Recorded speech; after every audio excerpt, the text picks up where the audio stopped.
देश की राजधानी इस वक्त भयंकर प्रदूषण की चपेट में है।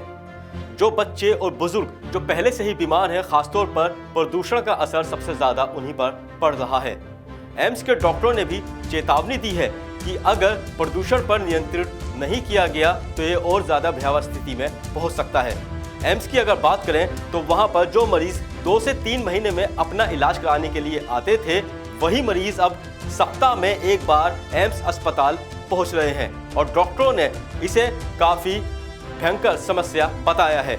आखिर और क्या क्या एम्स के डॉक्टरों ने चेतावनी दी है प्रदूषण को लेकर, देखिए हमारी ये खास रिपोर्ट। एम्स के डॉक्टरों का कहना है कि अभी एयर पोल्यूशन के बीच लोगों को 3-4 बातें ऐसी हैं जिन पर गंभीरता से ध्यान देना चाहिए।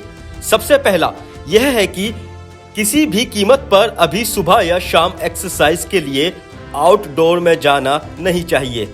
व्यायाम का समय चेंज करके मिड डे में आराम करना चाहिए, वो भी इंडोर में।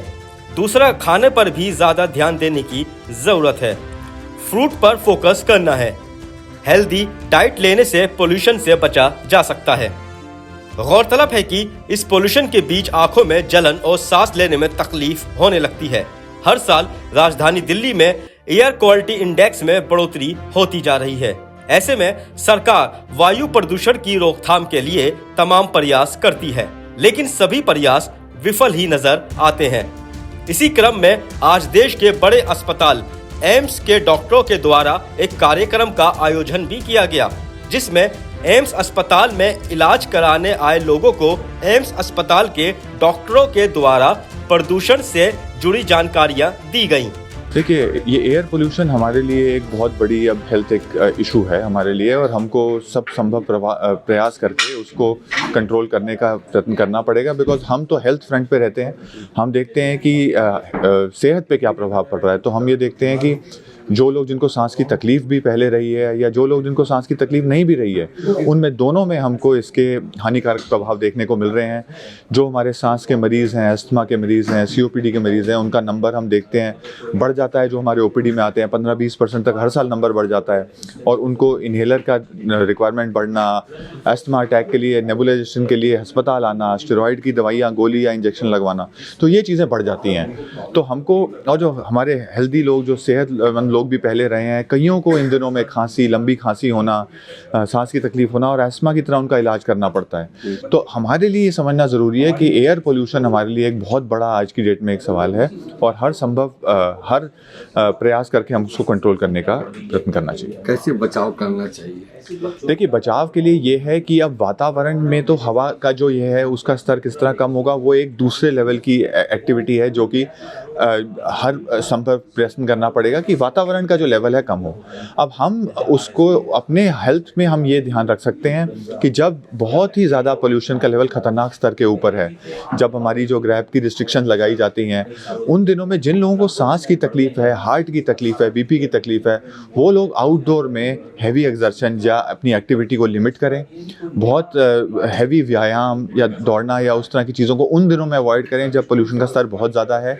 एक हेल्दी लाइफस्टाइल मेंटेन करें, खाना पीना ठीक रखें, फ्लूइड पानी की मात्रा ठीक लें, और अगर जिनको सांस की तकलीफ है, जिनको अस्थमा या COPD की तकलीफ है, अपने इन्हेलर और अपनी दवाइयाँ ज़रूर रेगुलरली इस्तेमाल करें। क्योंकि कई बार हम देखते हैं जिन मरीजों को सांस की तकलीफ है और अपना ट्रीटमेंट रेगुलर नहीं लेते हैं, उनमें अटैक बढ़ने की ये तकलीफ ज़्यादा हो जाती है।